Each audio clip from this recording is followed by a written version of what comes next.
In the history of the NCAA women's basketball tournament, a top 3 seed has won the national championship every single time. All 43 titles. That's not luck. That is what sustained institutional investment looks like. And this bracket is a map of exactly where that investment landed. But this year, something else is showing up on that map, and I think it's worth paying attention to.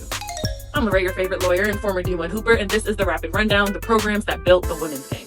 Sportico tracks program spending across all 68 women's tournament teams using EADA data, the financial disclosures schools submit annually to the U.S. Department of Education. At the top of the field, LSU at $11.87 million and UConn at $11.86 million. Those are the two highest spenders. South Carolina and Texas both exceeded $10 million. UCLA, which enters the Sweet 16 at 31-1 as a number 1 seed, spent roughly $7 million, notably lower than that top cluster, but still among the better resource programs in the field. In the women's tournament, spending and seeding move together almost linearly. As budgets shrink, seed numbers climb. The financial hierarchy and the competitive hierarchy are, for practical purposes, the exact same map. And 2 rounds in, the top tier is holding. UConn, LSU, Texas, South Carolina, and UCLA have all advanced to the Sweet 16. Now, that didn't happen because of NIL. It didn't happen because of the House settlement. It happened because a small group of programs made a deliberate, long-term commitment to women's basketball when most of the country was not paying attention. UConn under Gino Auriemma, South Carolina under the Dawn Staley, LSU under Kim Mulkey. These programs invested in coaching, in recruiting pipelines, and facilities before it was financially rational to do so.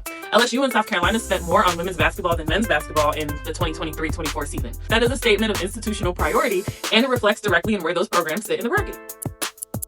Now here's what decades of institutional investment actually produces in 2026 beyond wins and seedings. UConn signed a deal with Overtime this tournament where every eligible player on the roster, not just the stars, is producing content from a custom studio at Gamble Pavilion with Wendy's and Google Gemini as sponsors. The entire roster has commercial NIL pathway created by program prestige. Players who wouldn't have had national brand access independently are getting it because of where they play and what that program has built over 3 decades. That is what sustained investment translates to at the athlete level. Not just competitive infrastructure, commercial infrastructure. And it extends beyond players who would have had deals regardless. But to me, the most instructive story in this tournament may be the one happening on the other end of the bracket. Virginia entered as a 10 seed through the first 4. They were 19-11 on the season. They made just 1 NCAA appearance since 2010. By any metric, this program was not on the radar.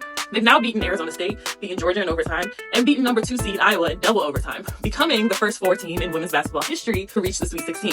They faced TCU in Sacramento on Saturday. 15 months ago, Reddit co-founder and Virginia alumnus Alexis Ohanian committed $776,000 per year for 4 years to the Virginia women's basketball program, the largest donation in program history. Structured specifically to address recruiting and retention in the NIL era, his stated goal to make UVA a contender. His timeline was 4 years. We're in year 1.